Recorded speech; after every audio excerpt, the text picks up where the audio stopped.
was bagels or something was in a toaster, and a faint whiff of coffee, and came around the corner and realized it was all coming up from downstairs, and that there is literally truth in advertising here, that you'll find no cup of coffee for sale or available in this room. I think that's good, Bruce. I think that was a good thing to do, but if I'd stopped one on the way, I might have been late, and I'll have to double up when I'm through. My name is Brian Flaherty, and I've got kind of a perspective threefold. I started in the Connecticut General Assembly as a member of the Senate staff out of college. Actually, I'd been an intern my senior year when I was at Fairfield University, and had interned and worked on campaigns for my next door neighbor who was in the Senate from a very, very young age. In fact, during Watergate, came of age at a time where I defined public service and defined what was good and right and ethical in people and in government. My best friend's dad, my next door neighbor.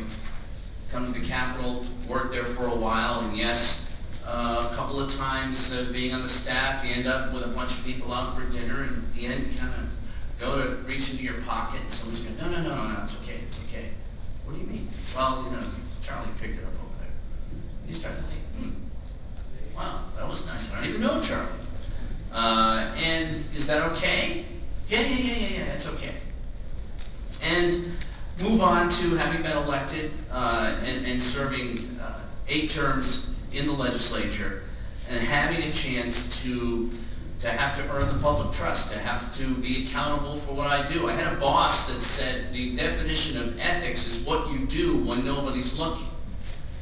And there are a lot of opportunities in state capitals and also in a lot of other places to do a lot of things when nobody's looking.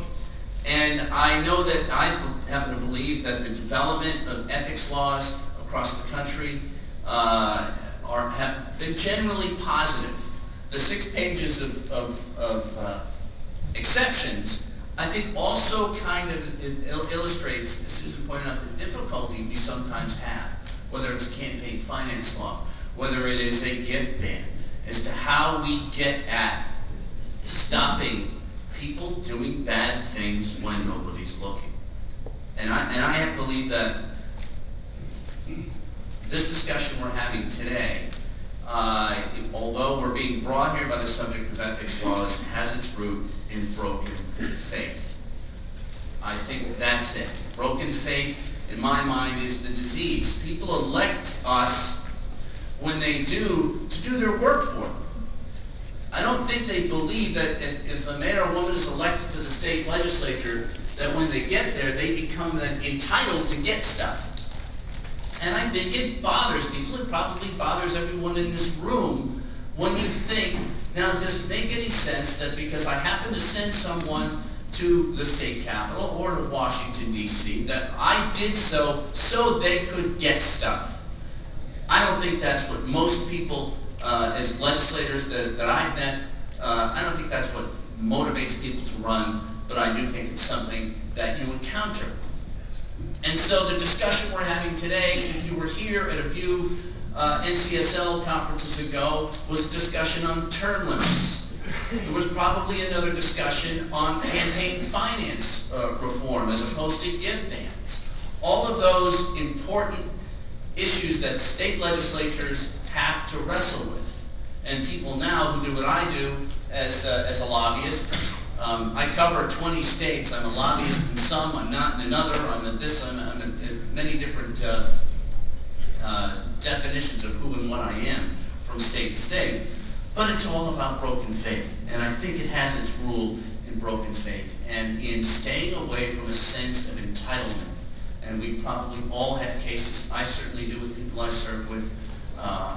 We had a governor step down in Connecticut, resign, and go to federal prison.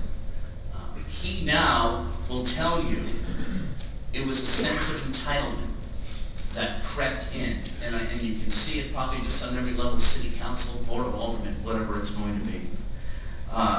The wall between lobbyists and public officials, what I fear is somehow these ethics laws start to take on a cast of people feel like they're putting garlic over themselves to guard against vampires. And now that I have those, I'm going to be fine, and nothing's ever going to go wrong. And I think it depends on the person who is the legislator, on the makeup of the person who is a lobbyist or a government relations official, public affairs, whatever you want to call it, and the person, by the way, who's the staff person. Because, as we all know, NCSL is devoted to legislatures, staff, and elected officials as equal. And I'm sure there have been, and I know there have been, a lot of professional development that goes on the issues of staff and how this affects on the staff level, not just the public officials. When I made the transition, and I debated campaign finance laws. I see Representative Tony Boucher in the back. Hi, Tony. And Mary Janicki, I know she had to leave. I think Mary's still here, is director of our Office of Legislative Research. And we debated campaign finance laws. We debated whether Connecticut should go to an initiative and referendum, all these other things. And they're good discussions to have. It's good that this is a packed room because there's some problems we need to address. But the moment the discussion starts to fade over into, if you do this, if you pass this law, we will get rid of cynicism about government. That's what makes my blood boil, because that, I think, is dangerous. People aren't cynical about politics or elected officials, and I wear the name of the term lobbyist now proudly. I do the same as politician proudly.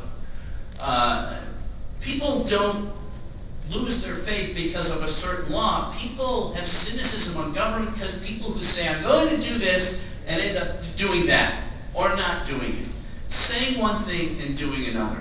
And the worst possible road I think you can go down, and it's difficult, because first you want to, many times we legislate based on an incident. And my friend's son is going through driver's education, and it reminded me, when you go through driver's ed, they tell you, don't look at the road right in front of your car, or the lip, because you're going to have to constantly readjust. Look down, look straight. In fact, I was trying to tell my 7-year-old that as we were riding bikes on a crowded street on our vacation last week. Don't look down, look up, look where you're going. If legislatures, the debate starts to go into whether it's an editorial writer, whether it's a legislator, whether whoever it is, a citizen group that's demonstrating, saying, do this, and then cynicism will go away. Well, I'm afraid it won't. And then what happens? That, I think, is just a dead end. When I left the legislature, I left it to run government affairs for Nestle Waters North America. And I've been in this job now for 4 years, and I love it. I also love the fact that it's allowed me to stay active, and I was very active as a legislator within NCSL, and now as a member of the foundation, and now as a member of the State Government Affairs Council. That's what these little ribbons are. There are two, this is your first time at an NCSL event, particularly if you're in the private sector, ask someone with a red ribbon about SGAC. It's essentially, I had to describe it to someone as the NCSL for people in government affairs. It's a source, again, to learn what the laws are. It's a source for trading stories, for getting to know each other, for professional development, and for knowing right from wrong. But in Connecticut, which incidentally has an independent ethics board, we don't have a state, it's not part of the legislature.